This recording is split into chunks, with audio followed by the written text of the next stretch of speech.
Hello, my name is Bob Lichtman, and I am very privileged to be the Chief Jewish Learning Officer at your Jewish Federation of Greater MetroWest, New Jersey. This Shabbat, Jews all over the world are going to be reading a double portion. That's right, a double feature, a double header, two for the price of one. The portions are Vayakhel and Pikuday, and they complete the book of Exodus. What's in these Parshiot, Vayakhel and Pikuday? Well, it's really just the fulfillment of the plans that we laid out a couple of weeks ago in the building of the Mishkan, the sanctuary that accompanies the Jews throughout their travels. A friend of mine once posed this riddle to me. He said, if you look at the last word of every book of the Bible, it will give you a hint as to what's contained in the next book. So for example, if we look at the last word of the book of Genesis, the last word is Mitzrayim, Egypt. And sure enough, with a twist of the Torah scroll, we find ourselves in the land of Egypt. So let's look at the last words of Vayakhel and Pikuday that we are going to be reading this Shabbat. The last words are B'chol ma'asehem, in all of their journeys. Then we twist that Torah scroll, and we expect to find ourselves on a journey somewhere, when in fact we don't. We find ourselves in the Mishkan that we just built, the sanctuary, with all its services and sacrifices. So what are we trying to learn? What are these B'chol ma'asehem? What's the answer to this riddle? To what does it refer? In order to address that, we need to look at what we've achieved in the book of Exodus that we're just completing.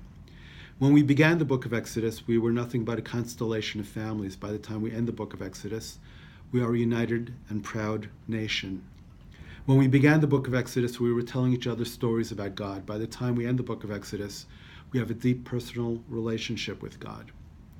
When we began the book of Exodus, more Jewish mores and customs guided us, but by the time we end the book of Exodus, we have a Torah given to us as a precious gift to guide us in every step we're going to take from that point on. And that's the goal, that's the story, that's the purpose of the words of B'chol ma'asehem. Because B'chol ma'asehem in all of their journeys is not about the journey of the Jews through the desert to get to the land of Israel. It's about the journey, any journey. It's not about the destination. B'chol ma'asehem is the focus of our relationships with each other, our relationships with God, and our guidance of the Torah on any journey we take anywhere at any time. And that's what's so important and precious and relevant to this understanding in terms of our work here in our Jewish community and our Jewish Federation, to know that no one here is alone. We are all together. We are a one united and proud Jewish community. And as long as our journeys are purposed in holiness, as long as we pursue them with a passion and compassion, we will reach any destination, anywhere, at any time, together. Thank you, and Shabbat Shalom.